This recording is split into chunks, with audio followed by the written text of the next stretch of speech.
पदरापुर नामक गांव में रंगा नाम का एक व्यक्ति अपनी पत्नी शांता के साथ रहता था। रंगा बर्तन बनाकर बाजार में बेचा करता था।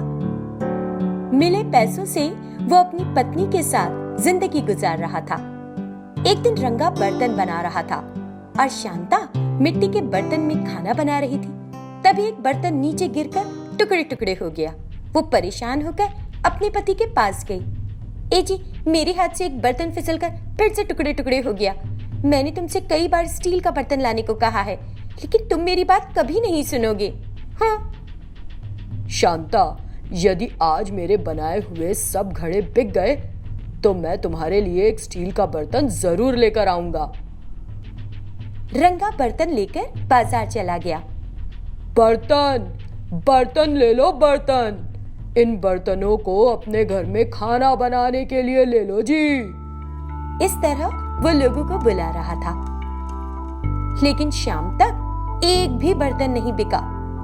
इससे वो निराश होकर घर जाने लगा। रास्ते में एक स्वामी जी एक पेड़ के नीचे बैठे थे। उन्होंने उसे पुकारा। रंगा उनके पास गया और बोला, प्रणाम स्वामी जी, आप मेरा नाम कैसे जानते हो? सिर्फ तुम्हारा नाम ही नहीं, मैं तुम्हारे आगे पीछे की सब कहानी जानता हूँ। मुझे माफ कर दीजिए स्वामी जी, मैंने आपकी महिमा जाने बिना ही पूछ लिया। कोई बात नहीं, आपकी क्या सेवा करूँ स्वामी जी? मुझे बहुत प्यास लगी है बच्चे, क्या तुम मुझे कुछ ताजा पानी लाकर दे सकते हो? मेरी प्यास बुझ जाएगी। मेरा सौभाग्य स्वामी जी, मैं अभी पानी लाता हूँ। वो पास के कुएं पर गया और मटके में पानी भरकर लेकर आया। फिर उसने वो पानी स्वामी जी को दिया। स्वामी जी ने पानी पिया और कहा, मैं तुम्हारी दयालुता से प्रभावित हूँ। तुम क्या वरदान चाहते हो? वरदान? वो सोच में पड़ गया। टूट गया जो वापस नहीं आएगा लड़के। ऐसा कहकर उन्होंने अपनी शक्ति से एक पात्र बनाया और रंगा को दिया।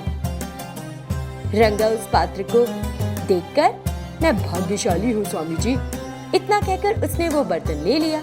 ये कोई साधारण बर्तन नहीं है रंगा, ये अक्षय पात्र है। ये तुमको हर वो चीज देगा जो तुम चाहते हो। ऐसा कहकर स्वामी जी ने उसके कान में एक मंत्र कहा। रंगा उस बर्तन को लेकर घर चला गया और अपनी पत्नी को पुकारने लगा। शांता, कहाँ हो? क्या हुआ जी, चिल्ला क्यों रहे हो आते ही घर पे? रंगा ने उसे वो अक्षय पात्र दिया और उसे बताया कि क्या हुआ था। ये कोई साधारण बर्तन नहीं है शांता, अक्षय पात्र है। स्वामी जी ने हमें हमारी सभी समस्याओं के समाधान के लिए ही ये दिया है। अब जल्दी से सोचो कि तुम्हें क्या चाहिए। तब शांता ने पूछा, कैसे काम करता है लेकिन ये? मंत्र जपने के बाद हम जो कुछ भी मांगेंगे वो हमें देगा। जल्दी से बताओ तुम्हें क्या चाहिए? मुझे चावल और करी पकाने के लिए स्टील के बर्तन चाहिए। रंगा ने उस मंत्र का जाप किया और तुरंत चावल और करी पकाने के लिए 2 स्टील के बर्तनों की कामना की और बर्तन उनके सामने आ गए। ये देखकर शांता हैरान रह गई। उस दिन के बाद से रंगा और शांता ने अक्षय पात्र से जो चाहा मांगा और शांति से रहने लगे। जूपल्ली नामक गांव में मुरली और कल्पना का एक विवाहित जोड़ा रहता था। वे जरा गरीब परिवार से थे।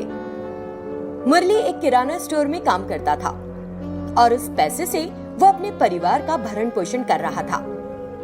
एक दिन एक आदमी जो पर्दे बेच रहा था, साइकिल पर जाते हुए पुकारता है, पर्दे मैम साहब, पर्दे, नए डिजाइन के पर्दे, सुंदर पर्दे। तभी कल्पना ने बाहर आकर उसे आवाज दी, अरे पर्दे वाली लड़की, यहाँ आओ। आ रहा हूँ मैडम। वो वहाँ आया और उसे पर्दे दिखाए। एक जोड़ी का कितना? 200 रुपए मैडम। क्या तुम मुझे 200 रुपए में 2 जोड़े दोगे? इस कीमत पर तो मुझे भी नहीं मिले मैडम। इतना कहकर वो उन्हें वापस पैक करने लगा। मुझे 1 जोड़ी पर्दे दे दो। इतना कहकर उसने उसे पैसे दिए और पर्दे ले लिए। फिर उसने उन्हें अपने कमरे के दरवाजे पर लटका दिया। जब वे पर्दे हवा में उड़ रहे थे तो बहुत सुंदर लग रहे थे। वे कितनी खूबसूरत है। अच्छा होता अगर वो मुझे 2 और दे देता। इसी बीच मुरली घर आ गया। कल्पना, मुझे सिर दर्द हो रहा है और इसके इलाज की जरूरत है। डॉक्टर के पास जाना है मुझे। तुम बैठो ना, मैं तुम्हारे लिए एक प्याली गर्म चाय लेकर आती हूँ। इतना कहकर वो वहाँ से चली गई। ये सर दर्द ठीक हो जाए तो अच्छा होगा। ये सोचकर वो पर्दा हटाकर कमरे में चला गया। इसी बीच कल्पना चाय ले आई और मुरली को दी। कल्पना, इस कमरे में आते ही मेरा सिर दर्द दूर हो गया। क्या आपका सिर दर्द दूर हो गया? ये तो अच्छा हुआ।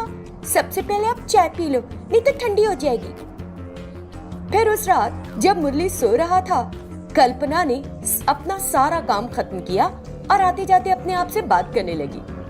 अच्छा होगा अगर मेरे पति कम से कम इस बार मेरे लिए रेशम की साड़ी लेकर आए। ये सोचकर वो पर्दा हटाकर कमरे में गई। चारपाई पर रेशम की नई साड़ी देखकर उसे बहुत खुशी हुई। ओजी, क्या तुमने मेरे लिए नई साड़ी खरीदी है? लेकिन तुमने मुझे बताया क्यों नहीं? मैं तो खाली हाथ घर आया था, सिर दर्द का रोना लेकर। इतना कहकर मुरली फिर सो गया। लेकिन कल्पना सोचने लगी। कल्पना को आश्चर्य हुआ कि उसके पति का सिर दर्द ठीक हो गया और अब वहाँ अचानक एक साड़ी दिखाई दी। जब वह ऐसा सोच रही थी तो उसे एक ख्याल आया। वो तुरंत उस पर्दे के पास गई। फिर उसने उसे ध्यान से देखा और बोली, मुझे एक नर्म मुलायम बिस्तर चाहिए।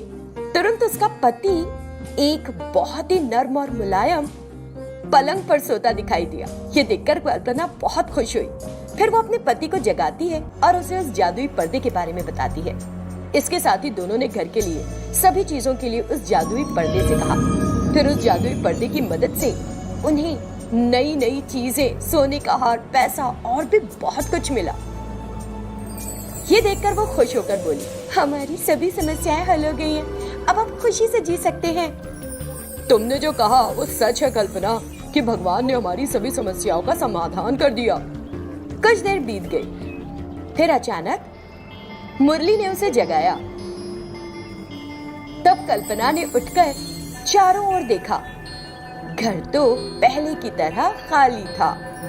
ये देखकर कल्पना ने मुरली से पूछा, मेरी चीजें कहाँ गई? मुझे सोना और पैसा नहीं मिला क्या? कल्पना, हमें वो चीजें कब मिली?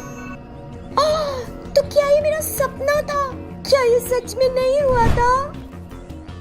कल्पना, बड़ों ने कहा है कि मेहनत का फल अच्छा होता है। ये नहीं कहा कि सपने का नतीजा सच निकलता है। मैं काम पर जा रहा हूँ, दरवाजा बंद कर लो।